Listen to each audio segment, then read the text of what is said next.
Sir കേൾക്കാമല്ലോ അല്ലേ? രാഹുൽ മാങ്കൂട്ടത്തിനെതിരായ പുതിയൊരു പരാതി കൂടി വന്നിരിക്കുകയാണ്. താങ്കൾക്ക് എന്താണ് പ്രതികരിക്കാനുള്ളത്?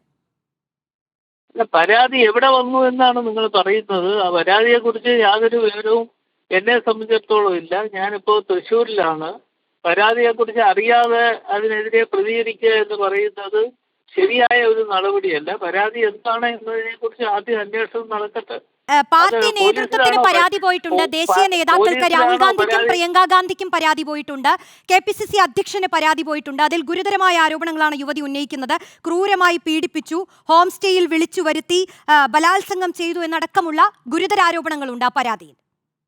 അല്ല, എന്തായാലും ആ പരാതി എന്താണ് എന്നതിനെ കുറിച്ച് KPCCക്ക് ഒരു പരാതി വന്നിട്ടുണ്ടെങ്കിൽ മുതിർന്ന നേതാക്കന്മാരുമായി ചർച്ച ചെയ്യും. ആ ചർച്ച ചെയ്തതിനു ശേഷം എന്താണ് അതിന് മറുപടി പറയുന്നത് എന്നുള്ളത് ഞങ്ങൾ ആലോചിച്ച് അതിന് മറുപടി പറയും.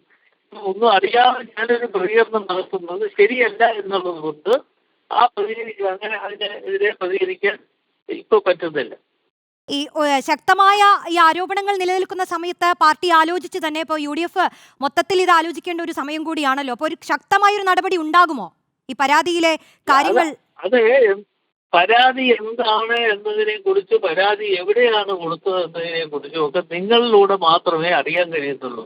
നിങ്ങളാണ് പറയുന്നത് KPCCക്ക് പരാതി പോയിരിക്കുന്നു എന്ന് പറയുന്നത് ഈ റിപ്പോർട്ടർ ചാനലിൽ കൂടെ മാത്രമാണ് അറിയാൻ കഴിയുന്നത്. അപ്പൊ അത് എന്താണ് പരാതി എന്നതിനെ കുറിച്ച് അങ്ങനെ പരാതി വന്നിട്ടുണ്ട് എങ്കിൽ തീർച്ചയായിട്ടും KPCC തലത്തിൽ ഞങ്ങൾ മുതിർന്ന നേതാക്കന്മാർ എല്ലാവരുമായി ആലോചിച്ച് എടുക്കേണ്ട തീരുമാനങ്ങൾ എടുത്തു കഴിഞ്ഞാൽ ഇതിനെതിരെ പ്രതികരിക്കുന്നതാണ്.